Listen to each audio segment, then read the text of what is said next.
Hi, this is Scott Garibay, and this is one of my non-player characters in a video, and this is for the game Shadowrun. So this is a player character I ran, and I'm trying to package that player character up for you to use as a non-player character in your game, in your Shadowrun game.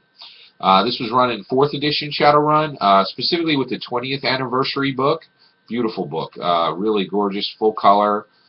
Really nice. Uses 4th edition rules, and then it was swept through all new art, many new stories. Really beautiful edition, right? So I was fortunate to play this with 4 other guys, and actually a buddy of mine ran the game. And so the character's name is Catabolt, right? And Catabolt was a street samurai. So he was pretty straightforward as a street samurai. He used dual submachine guns.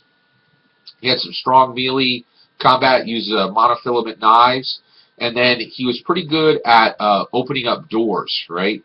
And so almost any kind, maglock, tumbler, he was pretty good at infiltrating. So he had strong infiltration skills.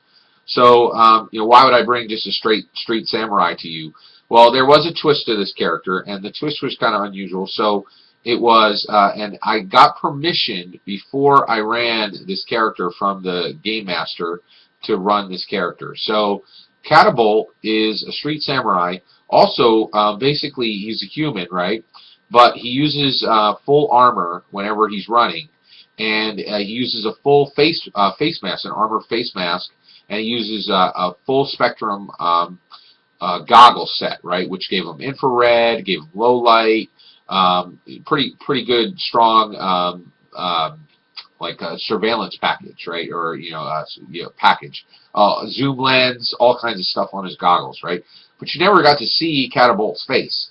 So why I get permission for Catabolt was Catabolt was actually 3 separate people, right? So it was so Catabolt was 3 Russian people, 2 Russian brothers, and 1 Russian sister.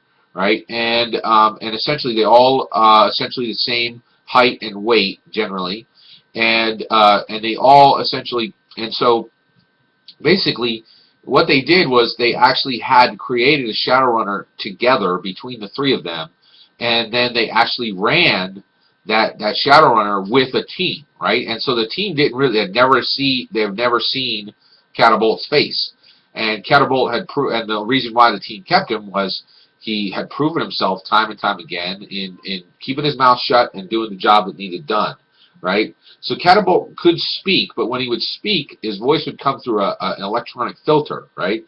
And so this would make sure that, and also it was clear that he couldn't speak English really well, like his English wasn't super strong because he was Russian, right? Now that wasn't clear through the filter, but the way I got to run it, the nice thing about it is I could bring in any one of the 3, and they all had different skill sets, right? And so also, this was a campaign mystery. This was found out among the player characters at a given time. And I made sure that, the only reason these brothers and sisters actually do this is they want to take the danger of running Shadowruns and split it up, right? And also take the money, because there's so much money made doing a Shadowrun, or often, that you don't have time to spend it all, right? And so they could take the money, split it up into 3s, and they could lead the life of a Shadowrunner, but not have to do as much Shadowrunning and get the money and have more time to enjoy the money, right? And so it's just kind of an unusual twist for Catabolt, kind of an unusual way to run a street samurai. I really enjoyed it. I was really blessed. The players I was playing were very cool about it. Once they found out, which is, it's a risk. Because they can always think, well, how can we trust you, right? And so it came out at a specific time, and it was interesting. It was I really enjoyed running the character, and so that is Catabolt, Street Samurai for Shadowrun. It would work in any edition of Shadowrun, and so now if you use Catabolt as a non-player character in any of your games, please let me know further adventures of the character. I'd love to hear that. Thank you.